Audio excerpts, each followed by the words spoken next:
Hindi cinema को आकार देने में जिन फिल्मकारों का सबसे बड़ा योगदान रहा है उनमें राज कपूर का नाम बेहद अहम है। उन्होंने अपनी फिल्म के जरिए हिंदी सिनेमा को एक नई दिशा दी।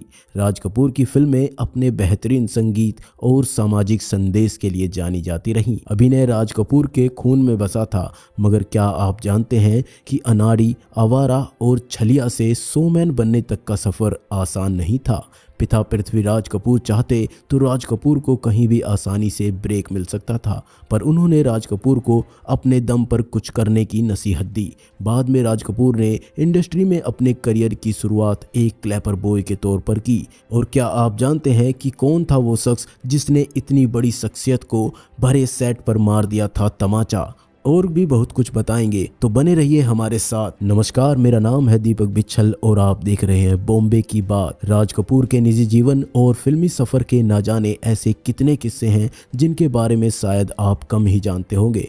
उनमें से एक ऐसा ही किस्सा है जब साल 1959 में आई फिल्म अनाड़ी का एक गीत राज कपूर को इतना पसंद आया कि उन्होंने रात को 2 बजे इस गीत को लिखने वाले शैलेंद्र के घर जा पहुंचे। और इससे पहले कि शैलेंद्र कुछ समझ पाते, उन्होंने बिना कुछ बोले शैलेंद्र को गले लगा लिया।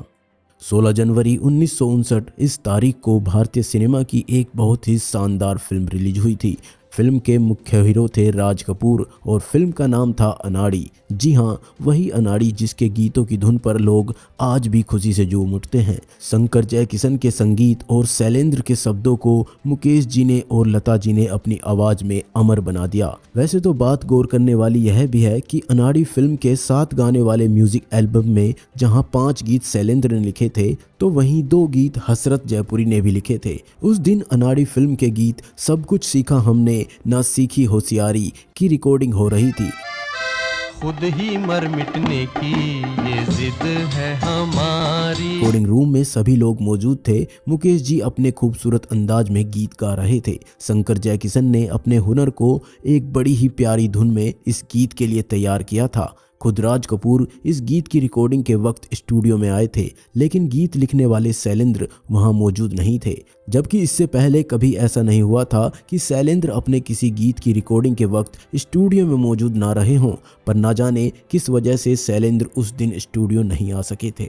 गीत की रिकॉर्डिंग जब कंप्लीट हो गई तो राज कपूर ने जय किशन से कहा, मुझे इस गीत की एक कॉपी चाहिए, मुझे एक कॉपी बनाकर दे दो, मैं घर जाकर इसे सुनूंगा। राज कपूर के कहने पर जय किशन ने उन्हें गाने की एक कॉपी बनाकर दे दी। घर पहुंचने के बाद राज कपूर ने रात में फुर्सत के वक्त ये गीत सुनना शुरू किया। उन्होंने ये गीत 1 दफ़ा सुना, 2 दफ़ा सुना और बार बार न जाने कितनी दफ़ा सुना। रात के 1 बजे तक राज कपूर ये गाना सुनते रहे।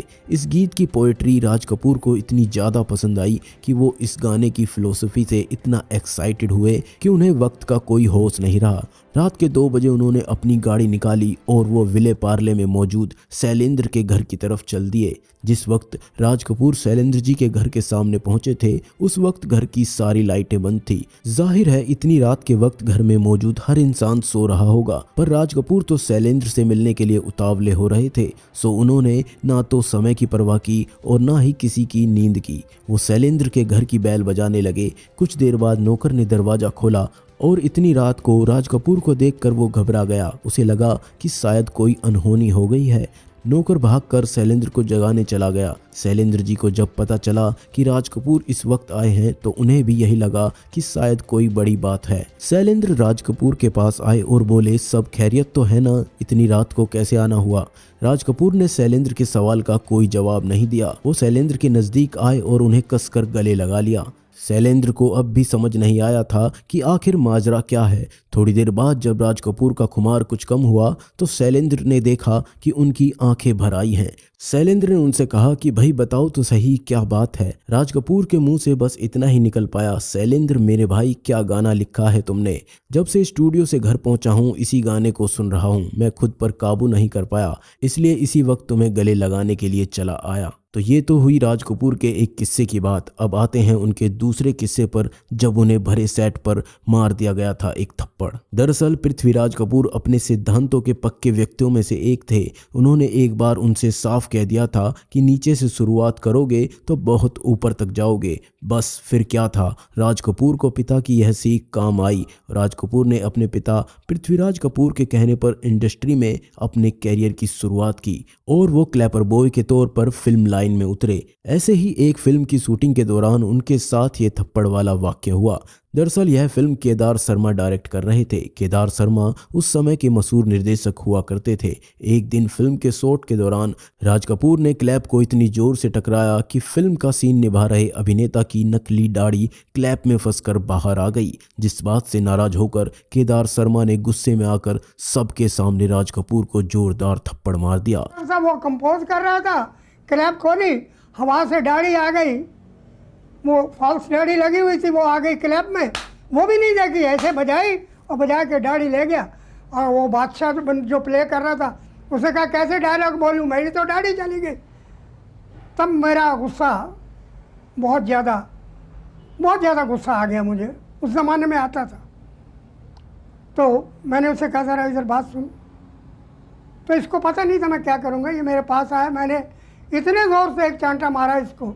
अब मेरा ख्याल था कि हिल शाउट, कि आप मुझे तनख्वाह देते हो हैं, और मैं इतने बड़े स्टार का बेटा हूँ, पब्लिकली आपने मुझे मारा, what do you think of yourself. इस बच्चे ने कुछ नहीं कहा। वो बात अलग है जब राज कपूर अभिनय में पारंगत हो गए तो साल 1947 में इन्हीं केदार शर्मा ने अपनी फिल्म नीलकमल में मधुबाला के साथ राज कपूर को लीड एक्टर के तौर पर दुनिया के सामने पेश किया।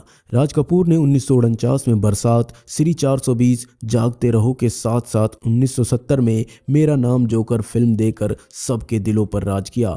राज कपूर का हर अंदाज लोगों को काफ़ी पसंद आया। भारत सरकार ने राज कपूर को सिनेमा में उनके योगदान के लिए 1971 में पद्म भूषण से सम्मानित किया, जबकि साल 1987 में उन्हें सिनेमा का सर्वोच्च सम्मान दादा साहब फाल्के पुरस्कार भी दिया गया। उससे पहले वो 1960 में फिल्म अनाड़ी और 1962 की फिल्म जिस देश में गंगा बहती है के लिए बेस्ट एक्टर का फिल्म फेयर पुरस्कार भी जीत चुके थे।